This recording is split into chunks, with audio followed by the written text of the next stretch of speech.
ఇప్పుడు వర్క్ ఎలా చేసుకోవాలో చూద్దాము. ఈ జర్దోసి ఫ్లవర్ని స్టిచ్ చేసుకోవడం కోసం ఫస్ట్ జర్దోసిని ఈ విధంగా డిఫరెంట్ సైజెస్లో కట్ చేసి పెట్టుకోవాలి. ఫ్లవర్లో ఈచ్ లేయర్కి జర్దోసిని ఒక 0.2 సెంటీమీటర్స్ ఎక్స్ట్రా కట్ చేసుకోవాలి.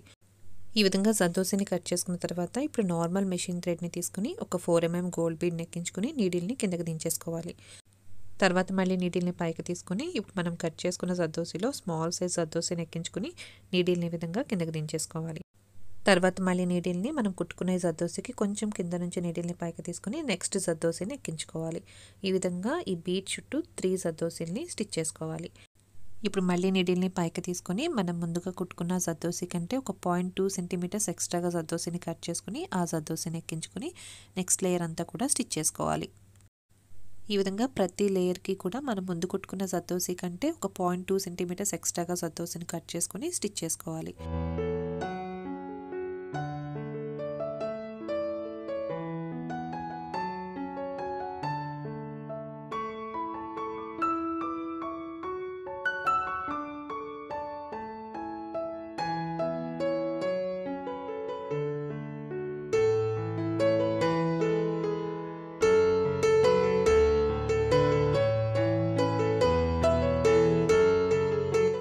ఈ విధంగా మీకు కావాల్సినంత ఫ్లవర్ సైజ్ వరకు కూడా జర్దోసిని స్టిచ్ చేసుకోవాలి.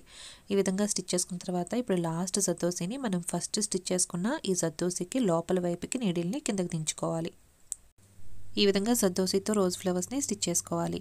ఈ బుటాస్ని మీరు ఆల్ ఓవర్ ద బ్లౌజ్కి కానీ లేదంటే డ్రెస్సెస్కి యోక్ పార్ట్లో కూడా స్టిచ్ చేసుకోవచ్చు.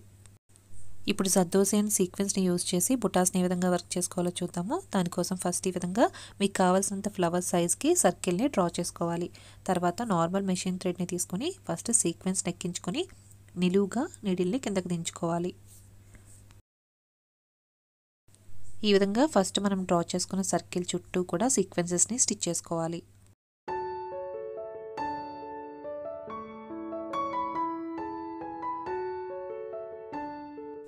ఈ విధంగా సీక్వెన్స్ కుట్టడం అయిపోయిన తర్వాత ఇప్పుడు మళ్ళీ నార్మల్ మెషిన్ థ్రెడ్ని తీసుకుని నెక్స్ట్ లేయర్లో అన్ని జర్దోసిల్ని స్టిచ్ చేసుకోవాలి. ఇక్కడ జర్దోసిలు అన్నీ కూడా ఈక్వల్ సైజులో ఉండాలి. ఇక్కడ నేను తీసుకున్న జర్దోసి సైజు 1 సెంటీమీటర్. ఈ విధంగా ఈక్వల్ సైజులో జర్దోసిని కట్ చేసుకుని నీడిల్కి జర్దోసిని ఎక్కించుకుని దానికి కొంచెం పక్కనే నీడిల్ని కిందకి దించేసుకోవాలి. ఈ విధంగా ఈ సర్కిల్కి నెక్స్ట్ లేయర్ అంతా కూడా జర్దోసిల్ని స్టిచ్ చేసుకోవాలి. ఈ విధంగా కుట్టడం అయిపోయిన తర్వాత ఇప్పుడు నెక్స్ట్ లేయర్ అంతా కూడా మళ్ళీ సీక్వెన్సెస్ని స్టిచ్ చేసుకోవాలి. ఇంతకుముందు చెప్పినట్టుగానే నార్మల్ మెషిన్ థ్రెడ్ని పైకి తీసుకుని సీక్వెన్స్ని ఎక్కించుకుని నిలువుగా నీడిల్ని కిందకి దించేసుకోవాలి. ఈ విధంగా నెక్స్ట్ లేయర్ అంతా కూడా సీక్వెన్సెస్ని స్టిచ్ చేసుకోవాలి. ఈ విధంగా ఆల్టర్నేటివ్గా ఒక లేయర్ సీక్వెన్సెస్ని ఇంకొక లేయర్ జర్దోసిల్ని స్టిచ్ చేసుకుంటూ లోపలంతా కూడా ఫిల్ చేసుకోవాలి.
ఈ విధంగా ఫ్లవర్ లోపలంతా కూడా జర్దోసి అండ్ సీక్వెన్సెస్తో ఫిల్ చేసుకోవాలి. మిడిల్లో కూడా మీరు కావాలనుకుంటే జర్దోసి అండ్ సీక్వెన్స్తో ఫిల్ చేసుకోవచ్చు, లేదంటే ఏదైనా పెద్ద సైజు బీడ్ని తీసుకుని మధ్యలో స్టిచ్ చేసుకోవచ్చు.